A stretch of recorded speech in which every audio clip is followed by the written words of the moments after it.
नमस्कार दोस्तों, आज हम त्रिकोणात्मक एक कोण दो के बारे में विस्तार से पढ़ेंगे।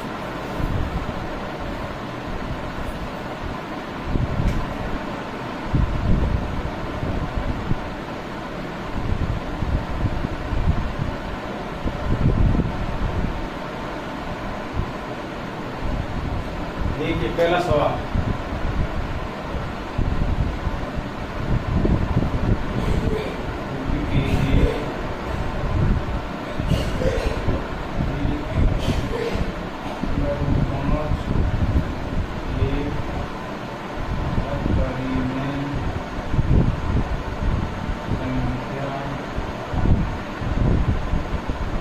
इसको आपको क्या करना है, अपरिमेय के लिए करने के लिए हम सर्वप्रथम इसको क्या मानेंगे, परिमेय संख्या।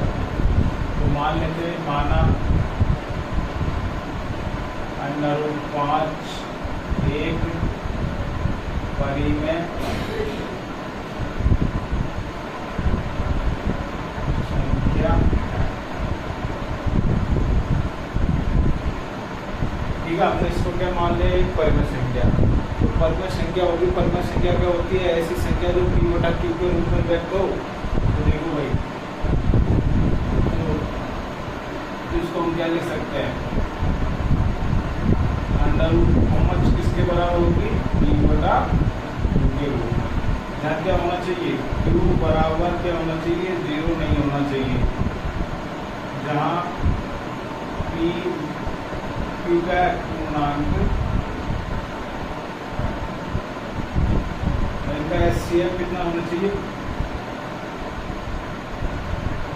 Q का HCF क्या होना चाहिए, क्या होना चाहिए, 1। ठीक है, तो भाई देखो, अब इसको हम क्या कर सकते हैं, ब्रज गुणा करेंगे तो P बराबर क्या गया, √5Q। यदि हम इसका वर्ग कर देते तो इसका क्या हो जाएगा, रूट वर्ग करेंगे तो P² बराबर √5Q का भी स्क्वायर। P² बराबर क्या गया, 5Q²। इसका मतलब क्या हुआ कि भाई P 5 यहाँ से हटाएंगे, इतने का जाएगा P² के नीचे। इसका मतलब क्या होगा, P² 5 से विभाजित है। देखो भाई, तो यहाँ क्या कह सकते हैं, P² बराबर क्या हो जाएगा, 5Q²।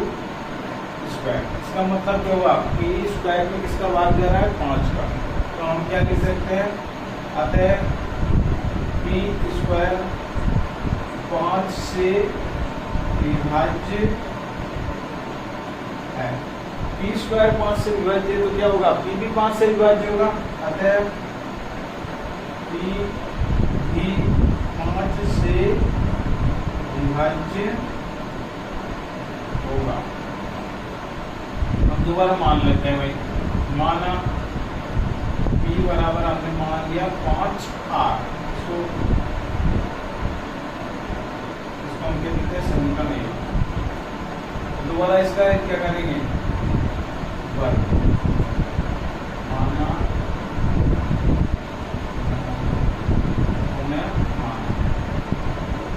वर्ग करेंगे तो P² बराबर क्या आएगा, 25R²।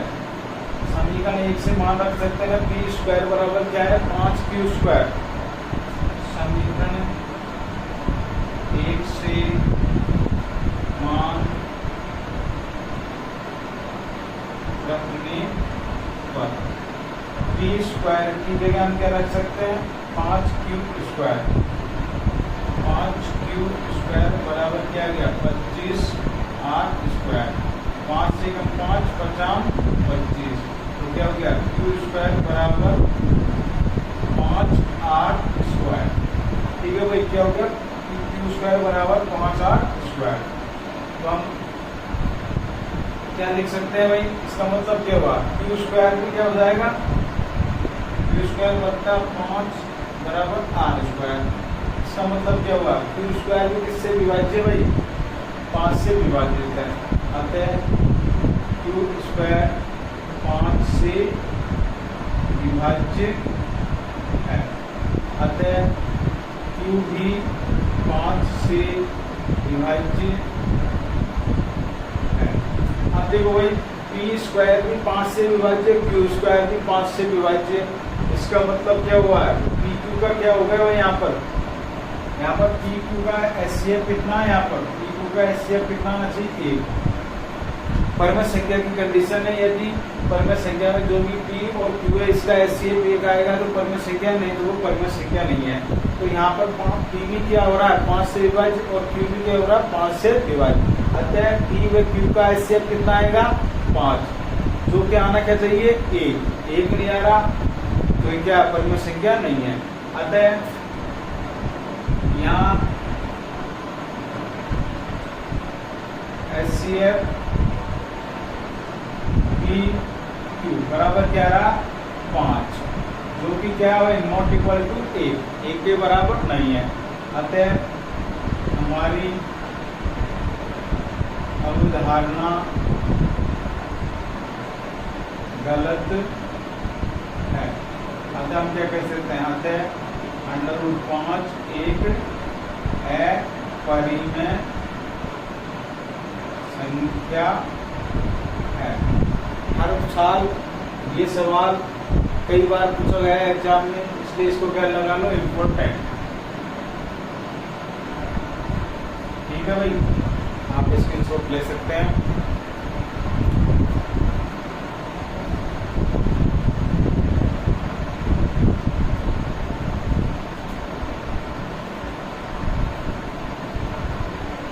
देखो भाई आपको ये दिखाई नहीं दे रहा तो इसको यहाँ लिख देते हैं हम, समीकरण 1 से आपको ऐसे दिखाई नहीं दे रहा तो हम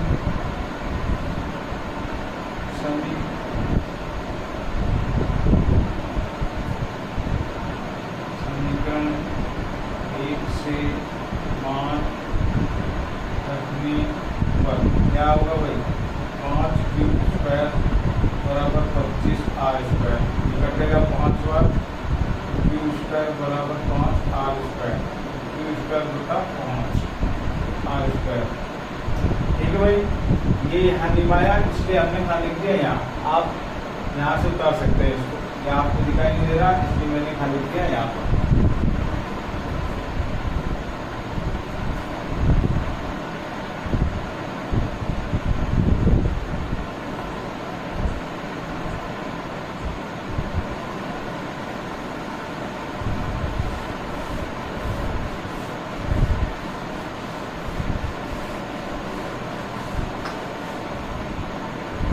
देखिए अगला सवाल ये कह रहा है, दूसरा सवाल कह रहा है आपसे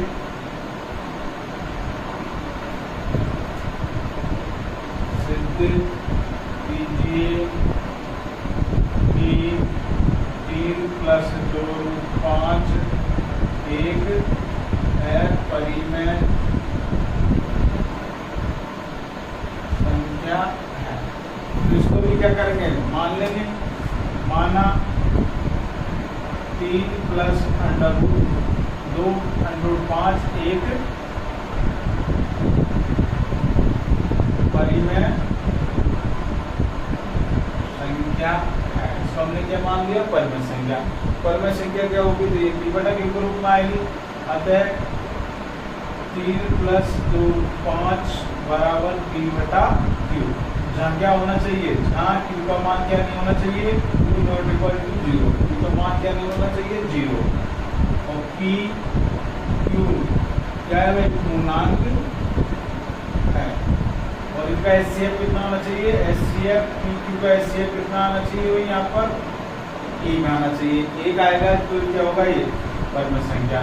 क्या करते हैं हम, तो यहाँ 3 का इधर घटाएंगे तो क्या जाएगा, माइनस में हो जाएगा। 2 √5 बराबर p बटा q माइनस 1। यदि 2 यहाँ से जाएगा तो क्या हो जाएगा, भाग में जाएगा। √5 p बटा q माइनस 3 बटा 2, ये भाग में जाएगा ना भाई। अब p बटा q परिमेय संख्या, यदि परिमेय संख्या में जोड़े घटाए भाग दे तो जब भी वो क्या रहती है, परिमेय संख्या। तो ये क्या है, परिमेय संख्या। और हम जानते हैं कि √5 क्या है, अपरिमेय संख्या। अतः p बटा q माइनस 3 बटा 2 एक क्या है, एक परिमेय संख्या है, परिमेय संख्या है, जबकि √5 एक अपरिमेय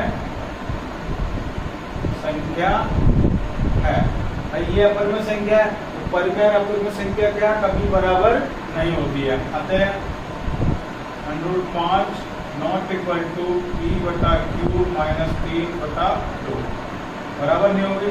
अतः क्या हो जाता है, हमारी अवधारणा गलत है। अतः क्या कह सकते हैं, अतः 3 + 2 5 एक अपरिमेय संख्या है। ठीक है भाई, क्या कर सकते हैं भाई हम, 3 + √5 एक अपरिमेय संख्या है।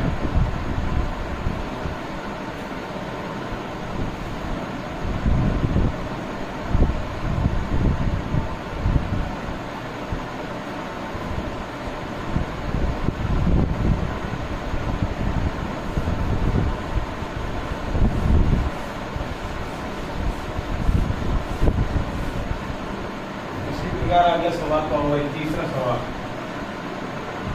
इसमें आपको क्या दे रखा है, एक तो दे रखा, तीसरे में 3 सवाल दे रखे हैं। इनको क्या करना है, अपरिमेय सिद्ध करना है।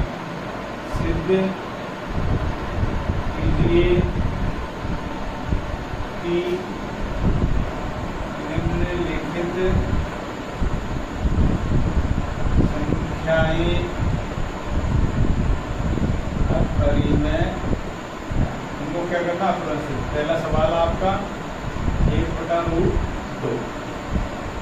दूसरा सवाल क्या है भाई, पहला सवाल ये है। चलो पहले को कर देते हैं। तो हम क्या करेंगे, सरलता में माना 1/2√5 क्या है, एक परिमेय संख्या है। परिमेय संख्या तो क्या आएगी, 1/√2 किसके बराबर आएगा, p/q के। जहाँ क्या होगा भाई, जहाँ q not equal to 0, p व q पूर्णांक है, p व q का पूर्णांक। तो इनका एचसीएफ कितना होना चाहिए, p और q का एचसीएफ कितना आना चाहिए, 1। ठीक है भाई, 10 गुणा कर देते हैं इनको। 10 गुणा करेंगे तो क्या आएगा, तो q बराबर √2p। यदि p को यहाँ से हटाऊंगा तो क्या आ जाएगा, इसके नीचे q/p बराबर √2। जबकि हम जानते हैं कि p/q या q/p क्या हमारी परिमेय संख्या। हम जानते हैं ये तो परिमेय संख्या है, जबकि ये क्या है, परिमेय संख्या नहीं है। ये क्या है, परिमेय संख्या। अतः q/p एक परिमेय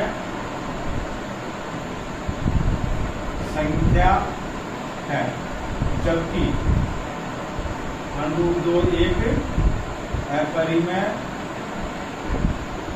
संख्या है। अतः परिमेय अपरिमेय क्या कभी भी बराबर नहीं होती है। अतः क्या होगा, q/p नॉट इक्वल टू 2। अतः क्या हो गया, अतः हमारी अवधारणा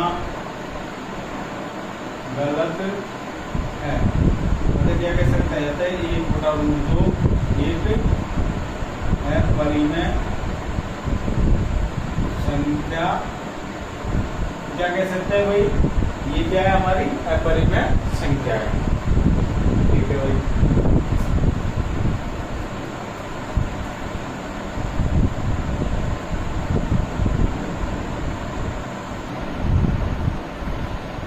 देखिए अगला सवाल।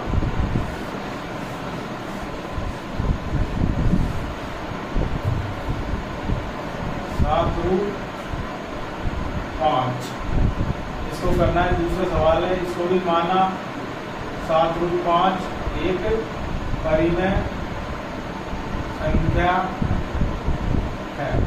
परिमेय संख्या मान लेंगे तो 7√5 को मान लेते हैं p/q, जहाँ q not equal to 0, p q पूर्णांक है, p क्यू, इनका HCF कितना आना चाहिए 1। तो भाई इसी प्रकार पहले की तरह करेंगे, 7 गुणा में तो आ जाएगा भाग में, तो √5 P बटा Q, तो ये 7 भाग में जाएगा तो ये चल जाएगा ना। हम जानते हैं कि ये तो परिमेय संख्या, ये अपरिमेय संख्या है, तो परिमेय संख्या और अपरिमेय संख्या क्या होगी, बराबर नहीं होगी। आते हैं, हम जानते हैं कि P बटा 7Q एक परिमेय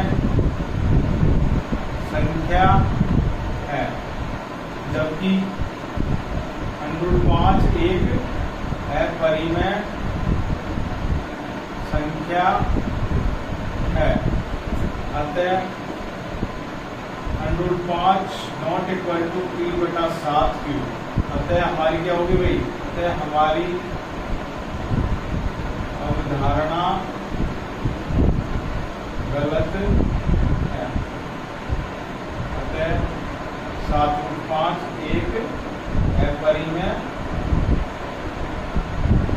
संख्या है। ठीक है भाई।